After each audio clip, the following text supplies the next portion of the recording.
Colonel Potter, sir, my last wish is to be buried in my mother's wedding gown. I've seen these Dodgers for 40 years, all the tricks. Dismissed! Imagine American television without MASH. Hard to picture, isn't it? That's because the series didn't just entertain millions, it transformed what a sitcom could accomplish. When it premiered in 1972, during the winding final years of the Vietnam War, MASH * chose to set its story in the Korean conflict using humor, compassion, and raw humanity to dissect the absurdity of war. Its eccentric, memorable characters helped the show quickly rise to cultural prominence. But as beloved as the series became, the atmosphere behind the cameras was constantly changing.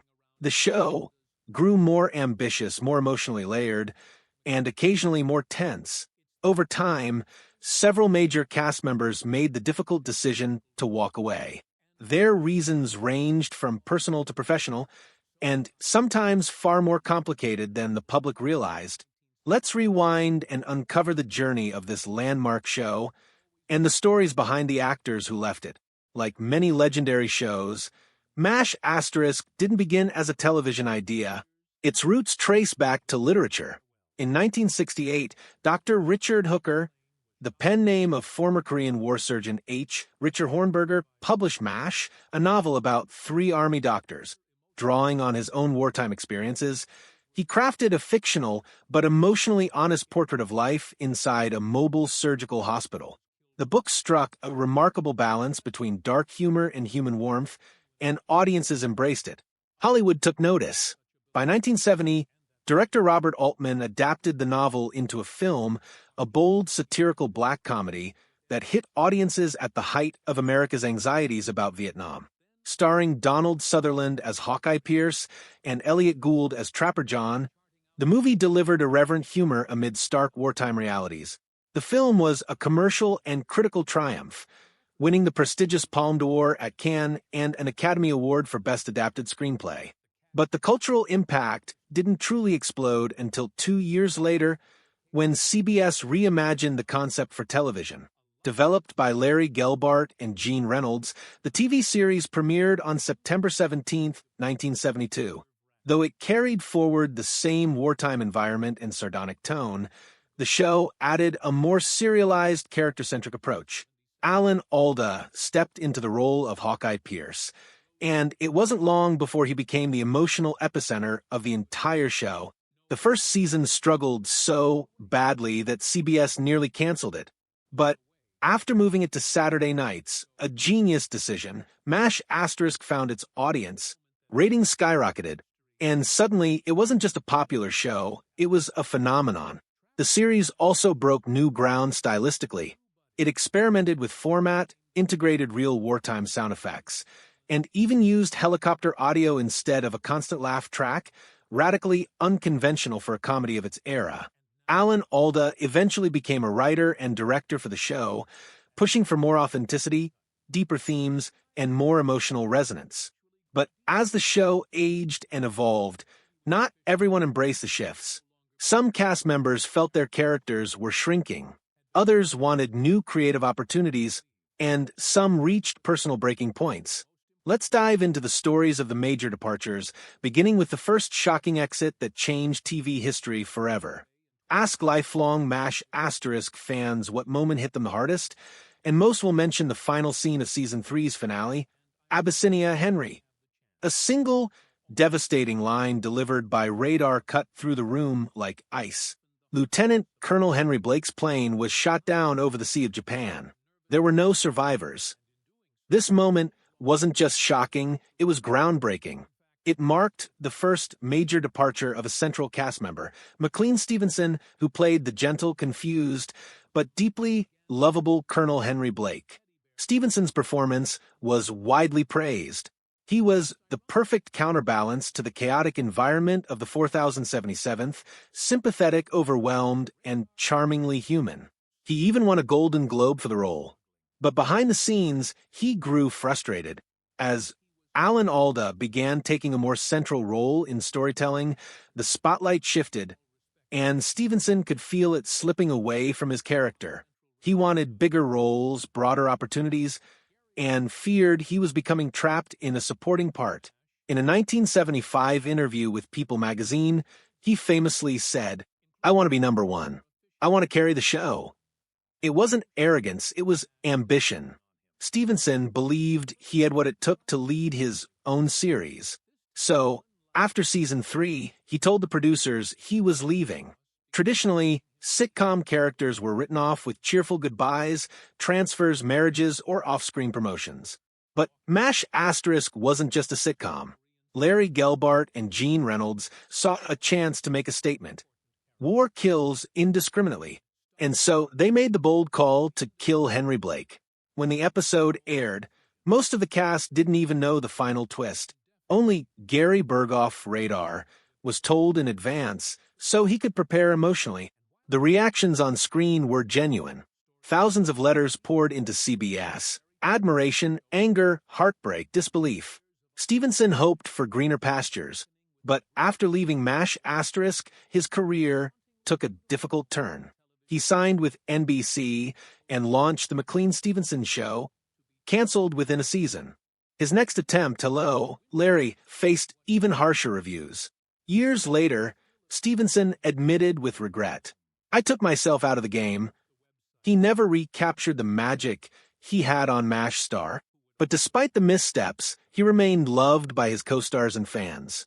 When he passed away in 1996, the tributes made clear how deeply admired he was. Ironically, his departure, painful as it was, gave the series some of its most powerful storytelling. And the character he left behind became the defining role of his career. While McLean-Stevenson received a dramatic farewell, Wayne Rogers, who played Trapper John McIntyre, simply vanished between seasons. One episode, he was there. The next, he was gone. No final scene. No heartfelt goodbye. Why? The story behind it is more complicated than fans realized. Wayne Rogers and Alan Alda formed the show's original comedic powerhouse duo. Their chemistry was electric, their banter effortless, and their friendship believable. Yet off-screen, Rogers felt increasingly sidelined. He had joined the show believing it would be a true ensemble. But as Alda's influence grew, so did Hawkeye's centrality. Rogers later said, "Trapper became the guy who just nodded at whatever Hawkeye said, unhappy with the direction and the lack of character growth." Rogers made a quiet decision.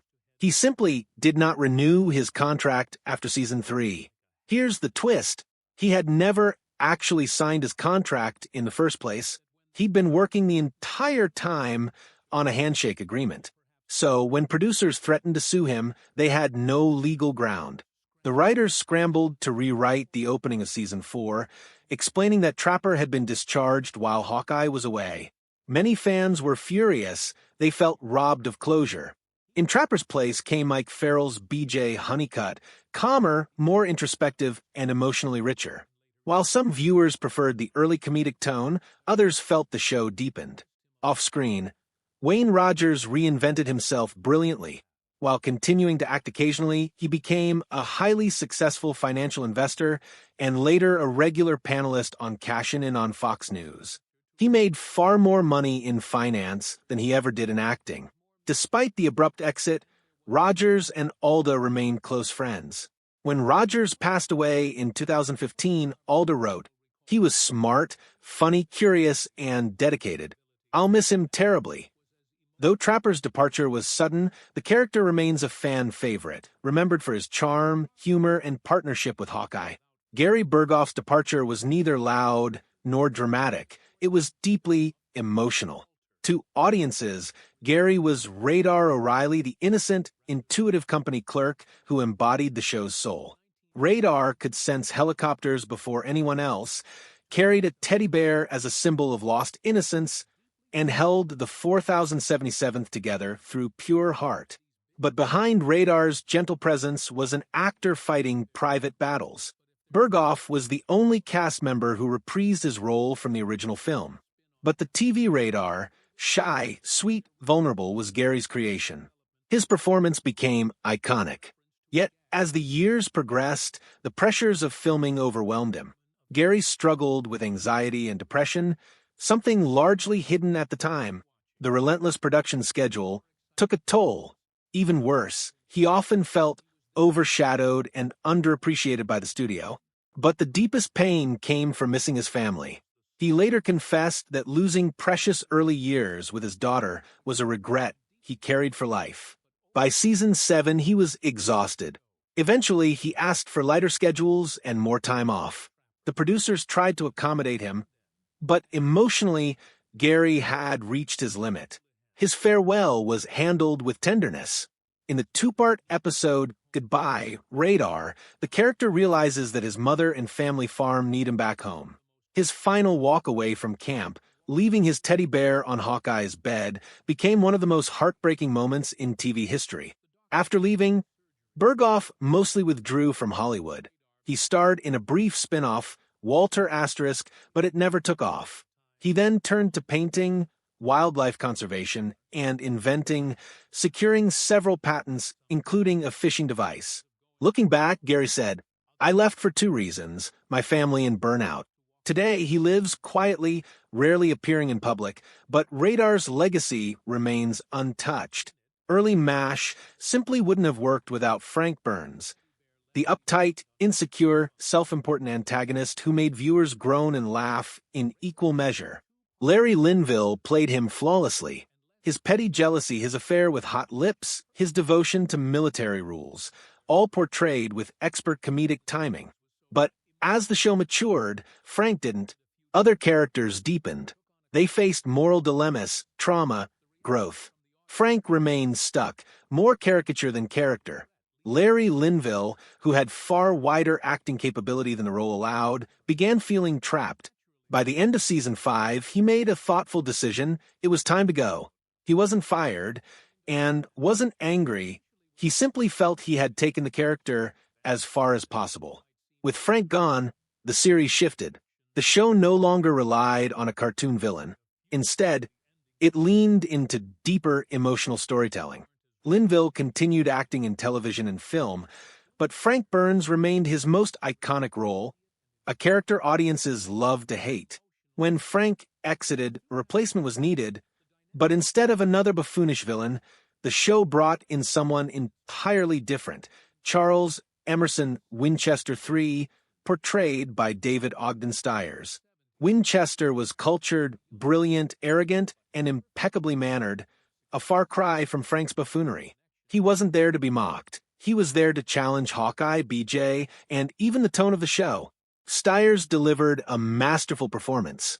Under his layers of sophistication lay loneliness, pride, and quiet suffering. The character added depth and dramatic weight. Winchester's humanity became especially clear in his final episode, where he teaches Chinese POWs to play Mozart, one of the most beautiful, haunting scenes in television. Unlike many others, Stiers stayed until the finale. He declined joining after MASH *, believing Winchester's arc was complete. After the show, David found great success in voice acting, including roles in Disney classics. In 2009, he publicly came out as gay, revealing he had feared earlier disclosure might affect his career. He passed away in 2018, leaving behind a powerful legacy on and off screen. Although the series largely centered on male characters, the women of MASH * were essential, none more than Major Margaret Houlihan. Played by Loretta Swit, Margaret began as the butt of jokes, saddled with a sexist nickname carried over from the film. But Swit refused to let Margaret remain a stereotype.